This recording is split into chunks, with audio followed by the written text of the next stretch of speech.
Think of one of specific task, duty, or responsibility that usually makes you feel stressed, unseen, or resentful.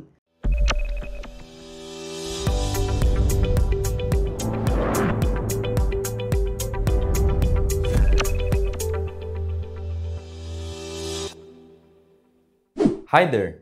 Welcome to our Daily Manna. Here in the Philippines, we embrace the tradition and simple gesture practiced by Filipinos, the mano po. It symbolizes our deep commitment to respect for our elders and authority. And at the very heart of a Filipino, identity is the family, the bedrock of our society. And we understand rules, we respect the structure, and we carry the weight of responsibility for our parents, our siblings, and our children.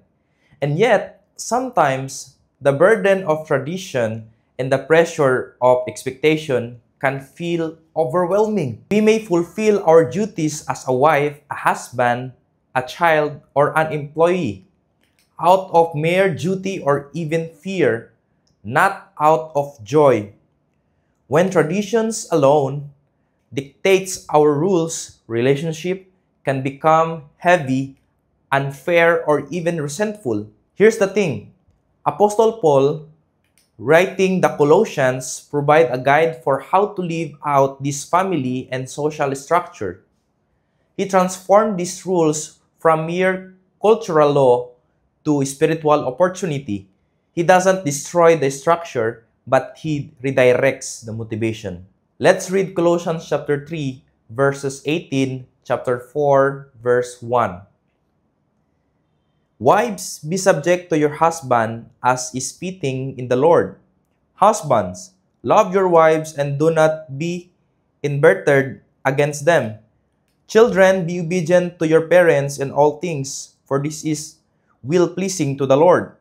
Father, do not exasperate your children so that they will not lose heart. Slave, in all things, obey those who are your master on earth, not with external service as those who merely please men, but with sincerity of heart, fearing the Lord. Whatever you do, do your work heartily, as for the Lord rather than for men, knowing that from the Lord you will receive the reward of inheritance. It is the Lord Christ whom you serve.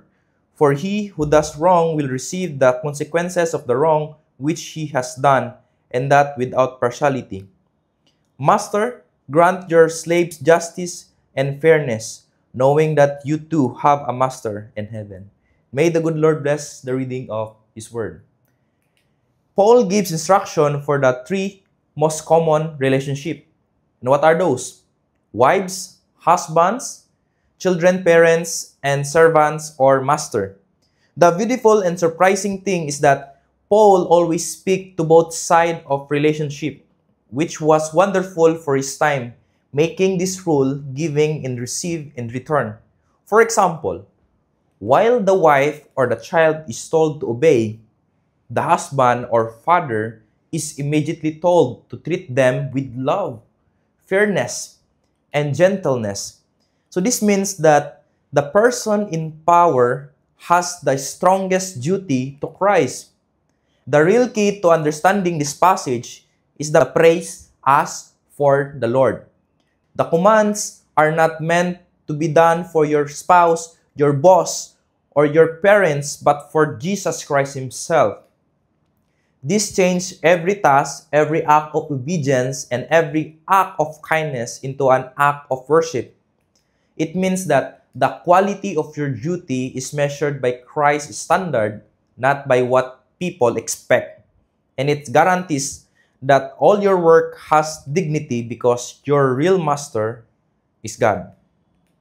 In our Filipino culture, respect and family are everything. But sometimes the burden of meeting those expectations feels heavy and unfair. And Apostle Paul's message gives us light. It tells us that our diligence of our family rules or at our workplace, whether we are an OFW, a parent, or our employee, is never wasted when done for Christ. Every task, infinite dignity. For those who feel treated unjustly by someone in authority, Apostle Paul promised that we do not have to carry the burden of revenge or despair, because our Master in heaven sees everything and will judge with perfect justice and zero favoritism. And brothers and sisters in the Lord, how can we apply this passage into our daily life? So first, identify your task. Think of one of specific task, duty, or responsibility that usually makes you feel stressed, unseen, or resentful. It could be back that stack of dishes, dealing with grumpy client, or specific assignment from your boss. Once you have that task, the goal is to change your focus. Do that single annoying duty with the same sincerity and excellence you would if Jesus himself were your only audience and your only master, remembering that you are serving him directly, not to the people around you. And the point is this, the transformation. It is not just about doing better work, it's about changing your heart. When you serve Christ as your only audience, you instantly drop the pressure of trying to please demanding of ungrateful people. Instead, you find real joy, replacing resentment with the comfort of knowing your faithfulness, even the smallest things, is always seen and appreciated by God. And at the end, you have a guaranteed reward. And this is what Apostle Paul promised, that because your work is directed to the Lord, it is never wasted. You will receive your full inheritance from Him. May the peace of Christ empowers us to serve one another and fulfill our roles with sincerity and joy. Let us pray. Lord, we thank you for your word that reminds us today. Lord, bless us and guide us with your Holy Spirit, and may your word convict us every day, O God, in our daily life. In Jesus' name we pray, amen and amen. God bless you.